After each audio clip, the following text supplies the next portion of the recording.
천상의 행복에 이르는 유일한 길이라는 제목으로 말씀을 생각하는 가운데 있습니다. 그러나 우리가 이 말씀을 생각하면서 문득 거룩이라고 하는 말 많이 들어본 말인데 도대체 이 말은 무엇을 의미하는 것일까? 그런 궁금한 생각이 들었어요. 설교를 하면서도 거룩이란 도대체 뭐냐? 도대체 이거를 어떻게 쉽게 전달할 수 있느냐? 참 막막하기 짝이 없습니다. 여러분, 거룩하면은 어떤 그림이 머릿속에 떠오릅니까? 거룩. 그 말을 들으면 여러분의 머릿속에서 어떤 모습이 상상되나요? 아마 막연하지 않을까, 그죠? 구체적이지 않고 희미하거나 흐릿하거나 아마 그럴 거예요. 거룩하면은 하나님이 떠오르고 하나님의 영광이 떠오르지만, 그러나 하나님께서 내가 거룩하니 너희도 거룩하라 말씀하셨는데, 그러면 우리의 거룩함은 도대체 무엇일까? 이것도 사실 막막하기만 해요. 사실 이 거룩이란 말은 우리가 사용하기는 하지만, 그러나 그 의미를 정확하게 알기는 참 어려운 말입니다. 어떤 말들은 설명을 하면 더 어려워지는 말들이 있어요. 그게 거룩이란 말이 또 그런 말입니다. 그죠? 영광이란 말도 설명하면 더 어려워져요. 그죠? 예. 영광에 대해서 한참 설명하고 나면 그 다음엔 모르겠다. 이게 결론입니다. 근데 거룩도 역시 마찬가지예요. 설명하면 할수록 점점 더 어려워지는 것이 그 거룩이란 말입니다.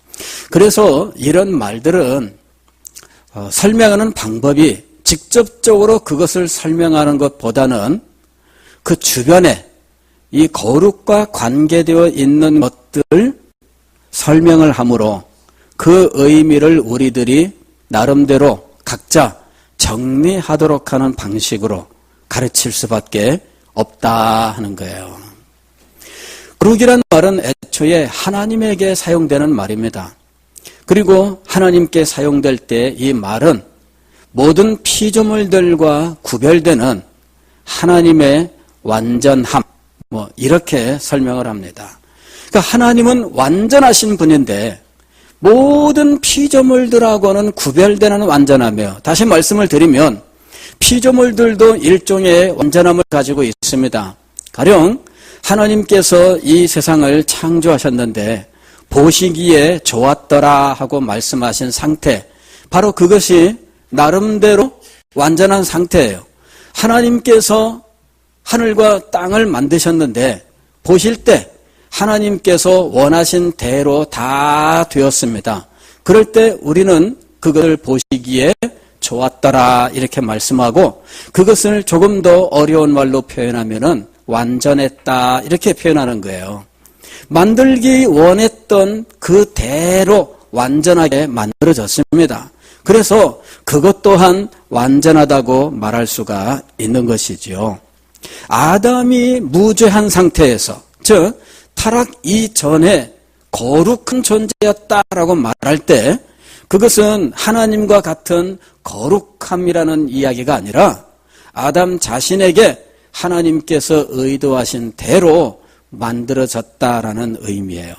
그러니까 아담이 어떤 영적 지혜를 가지고 또 의로운 상태에서 거룩한 존재가 되었다면 그것은 하나님과 똑같다는 의미에서가 아니라 하나님께서 그에게 의도하신 그대로 되었다는 의미에서 완전하다 이렇게 말할 수 있는 겁니다. 그러면 하나님과 정확하게 똑같지 않다고 해서 그것을 가볍게 생각할 것이냐? 그렇지 않습니다. 하나님과 닮았다라고 하는 것만 가지고도 그것 자체로 정말 영광스럽고 정말 위대한 거예요. 그래서 하나님께서 인간을 하나님의 형상대로 만드셨는데 그에게 지혜를 주시고 의를 주시고 거룩함을 주셨다고 하는 것은 놀라운 은혜입니다. 애초에 인간이 이렇게 하나님의 완전함, 하나님의 거룩함과 동일할 수는 없지만 그러나 하나님께서 뜻하신 그만큼의 거룩함을 가진 존재로 창조를 받았던 거예요. 그런데 이 거룩한 상태가 그만 무너지는 일이 일어납니다. 이것이 인간의 타락이에요. 범죄로 말미암아서 이 거룩이 무너져버리고 말았어요. 그래서 인간은 그의 생각 속에서 그리고 그의 말과 그의 행동, 다시 말씀을 드리면은 그의 성품 그 자체가 그만 거룩이 무너진 상태가 되어버리고 말았다는 거예요. 그러니 우리가 거룩이라는 것을 더더군다나 알 수 없게 되었습니다. 왜냐하면 타락한 인생들은 거룩에 대한 의식이 없고 소망이 없기 때문이죠. 그래서 하나님께서는 타락한 인생들에게 복음을 전하시되 무엇보다도 그들에게 거룩이라고 하는 것을 가르치셔야 했던 거예요. 거룩을 가르치는 거죠. 거룩. 거룩이 이 세상에 우리가 일상적으로 접하는 것과는 다른 하나님께서 이 피조물들과 구별되는 그 탁월한 아름다움 속에 계시는데 그 탁월한 아름다움, 그 완전함 가운데 계신 그 하나님께 대하여 우리들이 어떤 마음을 가져야 할 것이냐 하는 거예요. 그 하나님께 대하여 경외하는 심정을 가지고 그 하나님을 사모하면서 섬겨야 되는데 거룩이라고 하는 것을 알지 못하면 이 하나님을 제대로 섬길 수가 없게 되는 거죠. 왜 예전에 이런 게 있잖아요. 애들이 마당에서 막 뛰어놀면은 엄마가 아이들한테 이야기합니다. 이 녀석들아, 여기 할아버지 계신다. 그럼 할아버지 방에 계신다. 그러면은 애들이 뭐라 그래요? 떠들다가도 휙 하고서는 엄마가 그러잖아요. 밖에 나가 놀아라. 그러면 애들이 밖으로 우르르 나갑니다. 그럴 때 누가 계신다? 할아버지가 계신다. 근데 마침 거기 때 맞춰서 할아버지는 방 안에서 그 말이 딱 들리면은 하시는 행동이 있습니다. 이러신다고. 그러면 애들이 야, 할아버지 계신다. 실감 나는 거야. 그죠? 엄마가 야, 할아버지 계신다 그랬는데 그 순간에 맞춰서 방에서 할아버지께서 이러신다고. 그러면은 효과적이에요. 얘들아 나가자. 그러고 우르르 그럼 몰래 나간단 말이에요. 그럴 때 할아버지가 계신다. 이게 뭐예요? 요것이 거룩에 대한 의식을 닮아 있는 거예요. 그 거룩을 모르면 우리는 하나님을 섬길 수가 없어요. 내가 거룩하니라고 하나님께서 말씀하셨습니다. 그리고 나는 이스라엘의 거룩한 자니라 하고 하나님께서 말씀하셨습니다. 그럴 때 이 거룩은 우리로 하여금 아무런 의식 없이 행동하던 것을 중단하고 하나님이 계신다. 그러므로 우리가 말하는 것과 행동하는 것에 있어서 조심해야 된다. 이런 생각을 갖게 되잖아요. 이것이 바로 거룩의 의미를 담고 있는 예예요. 하나님이 우리와 다르다. 그리고 그분은 탁월한 아름다움과 완전함에 거하시는데 그 앞에서 우리는 생각하는 것과 말하는 것과 행동하는 것들을 절제해야 된다 하는 거죠. 근신해야 된다. 이것이 바로 거룩을 의식한 사람의 모습이에요. 그래서 하나님께서는 거룩함을 가르치셔야 했던 거죠. 그러면서 이 하나님을 섬기는 자로서 너도 역시 거룩하 이렇게 말씀하신 거예요. 그래서 하나님의 거룩함을 우리들이 늘 기억하며 살게 하시는 거예요. 너희도 거룩하라 하시는 말씀은 뭐냐면 우리의 생각이나 우리의 말이나 우리의 행실에서 하나님이 계신다라고 하는 사실을 늘 기억하면서 그 앞에 있는 자로서 살아가는 거예요. 이게 바로 우리의 거룩함이에요. 우리가 거룩하게 살아가야 되는 거, 이거는 정말 하나님의 백성으로서 합당한 것입니다. 여러분, 가령 우리가 어떤 그 거룩함에 대한 의식이 없고 어떤 위엄과 영광에 대한 의식이 없다면 우리는 우리가 최고가 되고 우리가 말하는 것이나 우리가 생각하는 것이나 우리가 원하는 것이 최고가 될 수밖에 없어요. 여러분, 우리가 살고 있는 지금 이 시대를 세속주의 시대라고 이야기를 합니다. 세속주의 시대는 뭐 다른 말로는 지금 무슨 포스트 모던이니 이런 말로 하는데, 포스트 모던이라고 하는 것은 극도의 세속주의입니다. 극도의 세속주의. 그래서 이건 뭐냐 그러면은 인간 중심주의. 즉 하나님의 거룩함이 없는, 하나님의 거룩함을 인정하지 않는, 그래서 인간이 하나님 자리를 차지한, 인간이 최고의 자리를 차지한 인간 중심주의, 이것을 가리켜서 세속주의라고 부르는 거예요. 지금 현재는 이 세속주의가 극대화되어 있는 시대입니다. 그래서 하나님의 거룩하심을 알고 하나님의 거룩하심 앞에 있는 자로서 그의 생각을 정돈하고 그의 말을 정돈하고 그의 행위를 바르게 하는 이런 일들을 가볍게 여기는 시대가 되어버리고 말았다는 것이죠. 그러니 이런 그 하나님의 거룩함에 대한 의식이 사라졌다는 것은 실제로 우리의 삶 속에서 하나님이 정해준 원리가 사라졌다는 것으로 나타나요. 그 생각 속에 원리가 사라지는 거예요. 원리가. 하나님께서 우리에게 주신 원리가 있습니다. 이것을 우리는 거룩한 원리라고 이야기하고, 우리가 이 원리에 따라서 우리가 우리의 생각을 정돈하고 생각하는 방식이나 삶의 방식을 정하게 되어 있는데 이 원리가 사라지는 거예요. 하나님께서는 이 거룩한 원리가 사라진 이 타락한 사람들에게 이 원리를 가르쳐 주셨어요. 거룩의 의미를 깨닫게 하시고, 그리고 이 거룩을 우리들이 실생활 속에 살아갈 수 있도록 우리에게 무엇을 가르쳐 주셨느냐 하면은 원리를 가르쳐 주신 거예요. 이 원리는 하나님의 말씀과 그리고 하나님께서 우리에게 주신 예식을 통해서 가르쳐 주셨습니다. 그리고 그 예식을 우리가 진행하면서 예식의 참된 의미, 그 뜻을 깨달아 우리의 마음속에 새기고 주신 행동의 원리들을 실천하면서 우리는 하나님의 거룩하심을 더욱더 깊이 깨달아 알게 하신 거예요. 그래서 하나님의 거룩하심을 깨닫는 자리에 나아가야 비로소 우리들이 거룩한 존재로서 살 수 있게 되는 거예요. 그러니까 우리는 하나님의 말씀을 통해서 가르쳐 주신 이 원리들과 그리고 말씀을 통해서 우리에게 명하신 예식들을 정말 신실하게 진행하면서 그 참 뜻을 깨닫는 자리에 나아가야 된다 하는 거예요.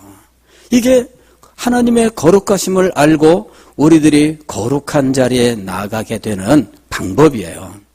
뭐 혹자들은 이런 것들을 여러 가지 말로 분류를 해서 가르치는 경우들이 있습니다.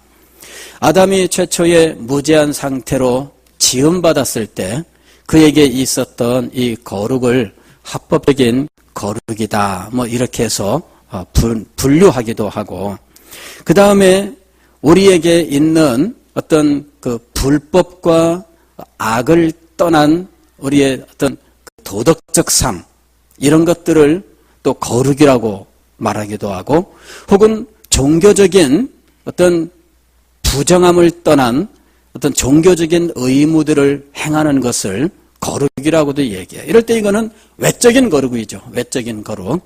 그 다음에 또 거룩한 날, 이런 말도 쓰잖아요. 우리가 제가 기도할 때도 주님 오늘 우리에게 거룩한 날을 주시고 뭐 이렇게 얘기할 때 거룩한 날, 이거는 성일이란 말입니다. 성일. 이게 거룩한 날, 어떤 날을 구별할 때 그때 이것을 성일이라고 부르는 거죠. 또 이런 물건들, 오늘날 우리는 교회 안에 뭐 좀 귀하게 여기고 이렇게 잘 다뤄야 되겠지만은 구약시대 이스라엘과 같은 의미에서의 성물은 없습니다. 다만 그냥 예를 들면 뭐 교회에 이런 것들을 놓으면 과거의 어른들은 이거를 성물이라고 불렀어요. 성물. 즉 거룩한 물건이다 이거죠. 예. 그렇다고 해서 이 물건 자체가 거룩성을 가지고 있는 건 아니에요. 성분으로 가지고 있는 건 아니고 우리가 이것을 사용할 때 사적으로 사용하지 아니하고 하나님을 섬기는 목적을 위해서만 사용할 때 우리는 그것을 성물이라고 부른다 하는 거죠. 그 다음에 또 어떤 특별한 땅을 구별할 때 성지 이렇게 부르는 거잖아요. 성지. 뭐 우리는 성지를 인정하지 않습니다. 네, 성지를 인정하지 않습니다. 뭐 지금 현재 그 성지순례 이런 말을 쓰면서 이스라엘 뭐 이집트 뭐 혹은 이 터키 이런 데 이렇게 여행 가는 일이 있는데 성지라는 말은 우리는 인정하지 않습니다. 다만 세상 사람들이 아니 뭐 가톨릭이나 기타 일반적으로 그냥 아무런 생각 없이 사용할 때 성지라는 말을 쓰는데 그럴 때에는 하나님의 특별한 구속의 역사를 위하여 사용되었던 지역을 의미하는 말이죠. 예. 하나님이 우리의 구원을 위하여 사용하였던 특별한 땅, 그 역사적인 땅을 성지라고 부르는데 오늘날 우리는 그런 의미에서라면은 뭐 우리는 그것을 성이라고 말할 수 있지만 그것을 방문함으로 은혜를 받고 그것을 방문함으로 뭔가 우리가 지금 이곳에서는 받지 못하는 특별한 어떤 혜택을 받는다는 의미에서의 성지는 존재하지 않는다. 그죠? 우리 인정하지 않습니다. 하나님의 은혜는 여기서 충분히 넘치도록 받을 수가 있는 것이고요. 그곳에 간다고 이곳에서 받지 못하는 특별한 것을 더 받는다거나 그러는 것은 전혀 아닙니다. 구속사의 무대로서의 성지, 그렇다면 그것은 하나님께서 사용하신 특별한 자리가 되기 때문에 뭐 그런 의미에서는 우리가 성지라는 말을 사용할 수 있겠죠. 그 다음에 사람에 대해서 우리가 흔히들 성도라고 이야기합니다만은 이것이 바로 거룩한 사람들이란 말이에요. 거룩한 사람들. 혹은 성인이라고 하는 말, 뭐 가톨릭에서는 성인 혹은 성자 이런 말을 쓰는데 우리는 이런 의미에서는 비성경적이다 이렇게 봅니다. 그러니까 어떤 사람들 중에 특별한 공덕이 있어서 그 사람들이 지상에 살고 있는 사람들에게 특별한 어떤 역할을 감당하고 있다는 의미에서 그 죽은 사람들이 살아있는 우리들에게 하나님 이외에 그리스도 이외에 우리에게 무엇인가 특별한 어떤 은혜로운 일들을 감당한다는 의미에서 성자나 성인은 인정하지 않습니다. 다만 우리 모든 그리스도인들을 성인, 즉 성도라고는 불러요. 성경적입니다. 이유는 무엇이냐면은 우리들 자신이 그리스도의 의를 받아 거룩한 백성들이 되었기 때문이에요. 그래서 우리들 모두가 실상은 거룩한 존재가 된 거예요. 그러나 이럴 경우에는 우리가 거룩한 어떤 성분 혹은 성품을 우리들 속에 스스로 가지게 된 걸 말하는 건 아닙니다. 우리를 성도라고 부르는 이유는 그리스도 때문이에요. 그리스도께서 십자가 위에서 피 흘려 죽으셨고 그리스도께서 우리의 모든 죄를 다 깨끗하게 하셨습니다. 그러면서 우리를 이 세상 다른 모든 죄악 세상과 구별시켰다는 의미에서 우리는 하나님 그분만을 위하여 구별되었다는 의미에서 우리는 모두 성도다라고 하는 것이죠. 그런데 우리가 지금 성경을 통해서 또 말씀 선포를 통해서 알고 배우고 또 우리가 살아야 되는 것은 이런 것이 아니에요. 우리가 거룩함이 천상의 회복에 이르는 유일한 길이다라고 할 때 이 거룩함은 이런 걸 의미하는 게 아닙니다. 그리스도의 십자가의 공로를 통해서 세상과 구별되어 거룩한 백성이 되었다. 그거는 우리가 이제 신분상 변화가 생겼다는 이야기인데 이것은 우리가 이루어야 되는 거룩이 아니에요. 이것은 우리에게 하나님께로부터 우리에게 주어진 거예요. 이미 이것은 우리가 가지고 있는 겁니다. 그러면 우리가 거룩해져야 된다라고 하는 것은 도대체 무엇이냐는 거죠. 우리가 거룩해진다라고 하는 것은 먼저 하나님의 뜻이 우리에게 전달되어서 우리의 마음속에서 하나님의 뜻에 대한 깨달음이 있고 그 뜻과 우리의 뜻이 일치가 되는 자리에 나아가는 거예요. 이거는 하나님의 특별한 그 영적인 은혜로서 우리에게 임하는 거예요. 하나님의 영적인 은혜로서 우리에게 임하는 것인데 하나님께서 우리에게 당신의 뜻을 가르치셔요.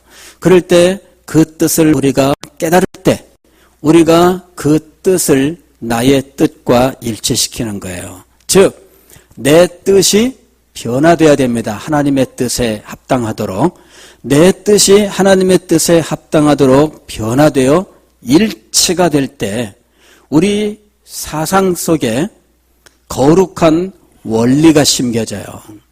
이 거룩한 원리가 생각의 원리가 되는 거예요. 그리고 이것이 우리의 사상을 형성하고 삶의 원리가 되어서 우리가 말하고 행동하는 것이 하나님의 뜻과 일치하게 만드는 거예요. 이게 거룩입니다. 이게 거룩이에요. 그러니까 우리는 외적인 거룩을 추구하죠. 사실은 가령 성화되어라 혹은 성결한 삶을 살아라 하고 이야기할 때 우리는 우리의 삶의 여러 부분들을 나눠서 각자 각자에 대한 교훈을 줍니다. 가령 우리의 이 세계관 혹은 문화관 이런 것들도 이 거룩과 연관됩니다. 그 다음에 우리의 어떤 마음, 시기, 질투하는 이런 이 나쁜 마음들, 정욕에 속한 마음들, 이런 부분들, 이거 변화시키는 거, 이거 거룩에 해당되는 거죠. 그 다음에 우리의 언어 생활, 이거 거룩에 해당되는 겁니다. 그 다음에 우리가 이 세상의 어떤 도덕이나 혹은 세상의 법을 준수하는 것, 이런 것들도 거룩에 속하는 거예요. 그래서 이렇게 각 분야별로 거룩을 말할 수 있지만 그러나 근본적으로는 거룩은 어디서 시작되느냐 하면 하나님께서 우리에게 주신 은혜로부터 시작되는 거예요. 그리스도께서 십자가에서 우리의 죄를 속하시며 그 의롭게 된 그 자에게 주시는 거룩함이 있는데 이 자에게 하나님께서 그의 영혼에 특별한 은혜로서 베푸시는 것이 있어요. 이렇게 그의 영혼에 베푸시는 이 특별한 은혜로부터 우리의 거룩이 시작되는 거예요. 그리고 이렇게 특별하게 주신 이 은혜가 마치 이 누룩이 밀가루에 심긴 것처럼 우리 속에서 이것이 부풀어 오르면서 밀가루 전체가 누룩으로 부풀어 오르는 것처럼 우리의 사상 전부가 거룩하게 되는 거예요. 우리의 사상 전부가 거룩하게 되면서 우리는 이 사상에 일치하는 삶을 사는 겁니다. 사상과 일치하지 않는 삶이란 이거는 존재하지 않습니다. 사상이 하나님의 뜻으로 충만하게 되었는데 삶은 전혀 다르다. 이러면은 이게 바로 외식이 되는 거예요. 그런데 사상이 하나님의 뜻으로 풍성하게 되었는데 삶이 달라진다기보다는 사상은 하나도 변한 것이 없는데 외적인 삶의 모습만 흉내내는 걸 말합니다. 사실은. 예. 그러니까 사상은 거룩해졌는데 삶은 개차반이다. 그런 일은 없습니다. 그런 일은 없어요. 다만 사상은 변화가 없는데 외적인 행실은 흉내낸다. 이러는 거는 얼마든지 있습니다. 이게 바로 외식이라 부르는 거예요. 외식. 예수님께서 외식하지 말라 이렇게 말씀하셨는데 이때 이 외식할 때 이 식자는 뭐냐면은 이 꾸미는 걸 말합니다. 꾸미는 거. 그래서 외식이란 말은 뭐냐면은 겉에만 잘 꾸미는 걸 말합니다. 그러니까 교회 올 때 아주 깨끗하게 잘 차려입고 와야 되는 것은 맞는 말이지만 그것만 하면은 그게 문제죠. 예. 우리가 교회에 올 때 정돈된 복장을 하고 오는 거 그게 굉장히 그거는 잘하는 일이에요. 그러나 그것밖에 없다면 그러면 그건 문제죠. 무엇을 정돈해야 될까요? 마음속을 정돈해야죠. 무엇을 깨끗하게 해야 될까요? 마음을 깨끗하게 해야죠. 그래서 이 우리가 지금 이 거룩하게 되어라 이렇게 하나님께서 명령하신 그 말씀을 생각할 때 이것을 단지 종교적인 의무에 한정시켜서는 안 됩니다. 그렇다면 외적인 것에 머물 수가 있어요. 그 다음에 어떤 분야로 생각하면 안 됩니다. 분야로 생각하면은 한 분야 한 분야 성취해 나가는 것이 될 수가 있어요. 가령 나의 이 의복, 그 다음에 나의 어떤 이 외모, 그 다음에 무슨 언어, 이런 이 분야별로 내가 성취할 목표를 세워서 그것을 분야별로 달성해 나가는 식으로 생각할 수가 있는 거예요. 거룩이라고 하는 것은 분야별로 나눠지는 게 아닙니다. 물론 하나하나 우리가 그런 부분들을 생각을 하기는 하겠지만은 근본적으로는 거룩이 어디서 시작되느냐 하면은 하나님께서 우리의 영혼 속에 주신 새로운 원리로부터 시작된다는 거예요.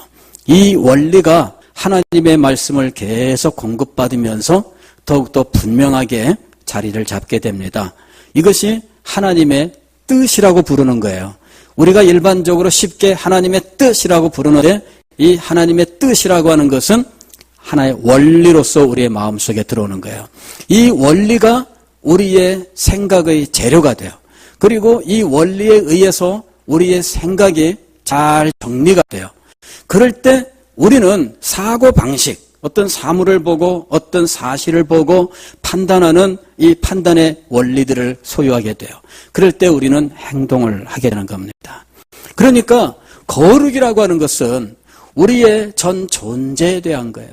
전 존재에 대한 거. 그런데 오늘 우리가 읽은 이 성경 말씀을 보면 이렇게 되어 있어요. 모든 사람과 더불어 화평함과 거룩함을 따르라. 제가 어렵게 생각했던 부분이 여기 화평함이에요. 화평함과 거룩함은 도대체 무슨 관계냐 하는 거였죠. 이것이 두 개냐 하나냐라고 하는 것이죠. 화평함과 거룩함은 하나의 교훈이었느냐 아니면 화평함 따로 거룩함 따로 두 개의 교훈이냐 이 문제를 놓고 고민을 했어요. 본문 문맥을 살펴볼 때 화평함을 또 다른 별개의 교훈으로 보기는 좀 어렵다는 겁니다. 그래서 이것이 거룩함과 연관되어 있는 그러한 의미를 여기서 갖고 있지 않느냐 하는 거였어요. 자료를 많이 뒤져봤는데 결국은 이겁니다. 우리가 거룩한 삶을 살아갈 때, 즉 우리의 사상으로부터 거룩한 원리가 채워지고 그것을 따라서 우리가 살아가야 되는데 문제는 화평함이 없이는 이 거룩함을 이룰 수가 없다 하는 것이었습니다.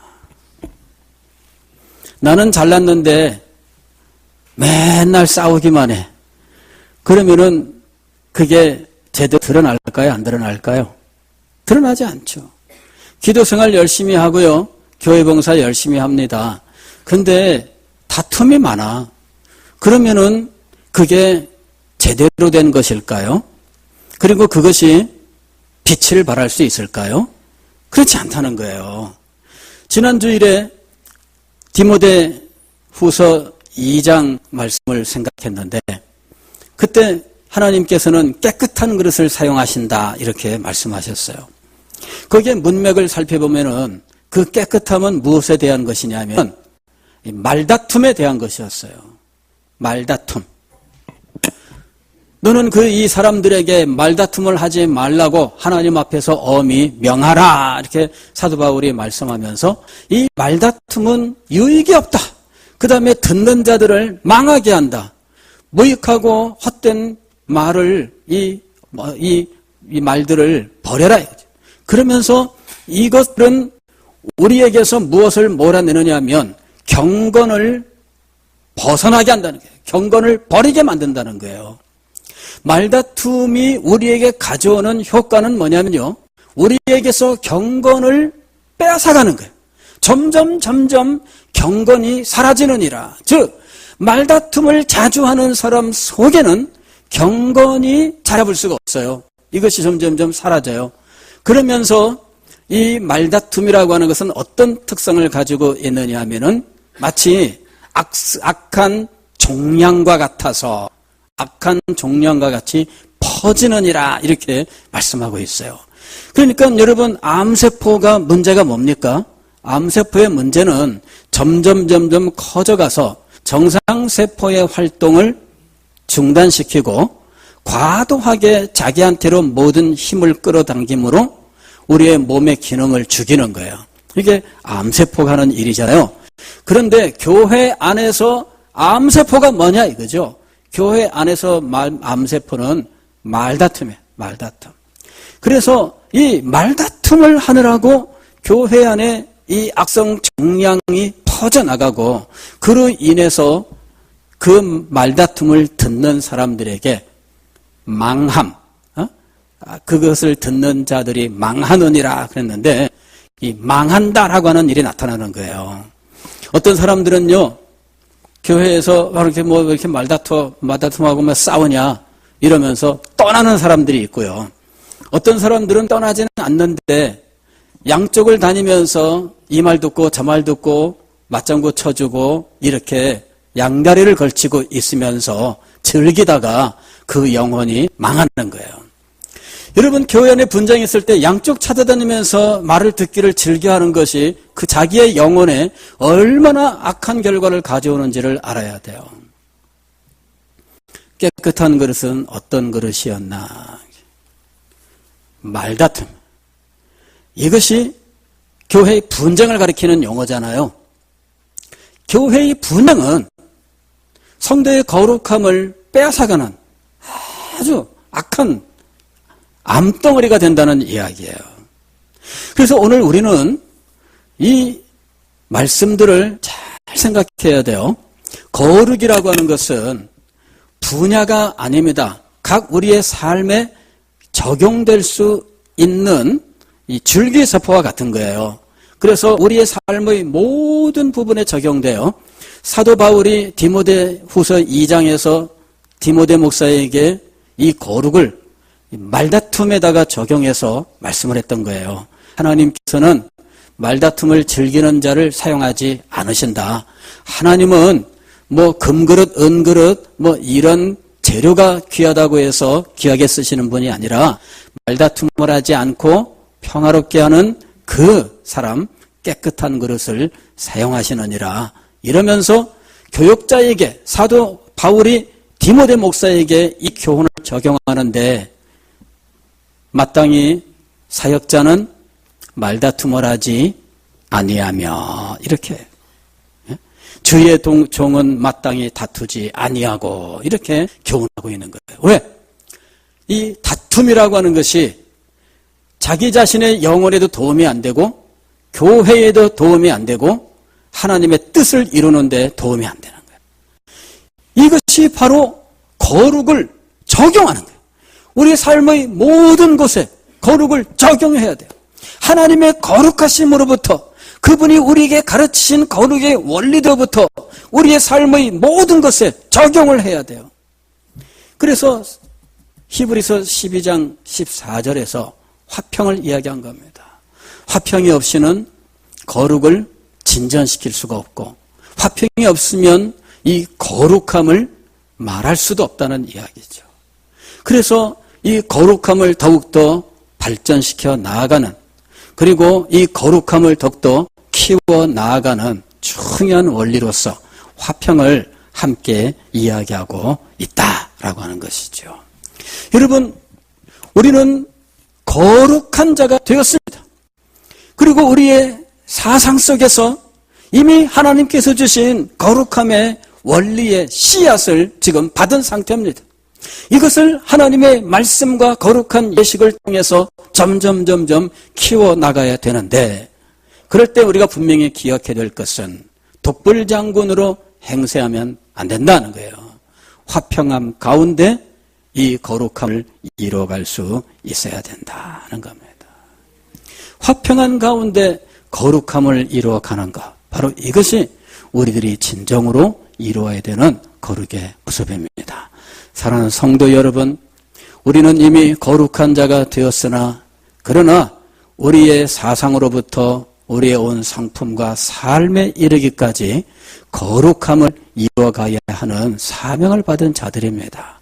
이 일을 정성껏 감당하면서 하나님의 거룩함에 이르는 우리가 될 수 있기를 주의 이름으로 축원합니다. 기도하겠습니다.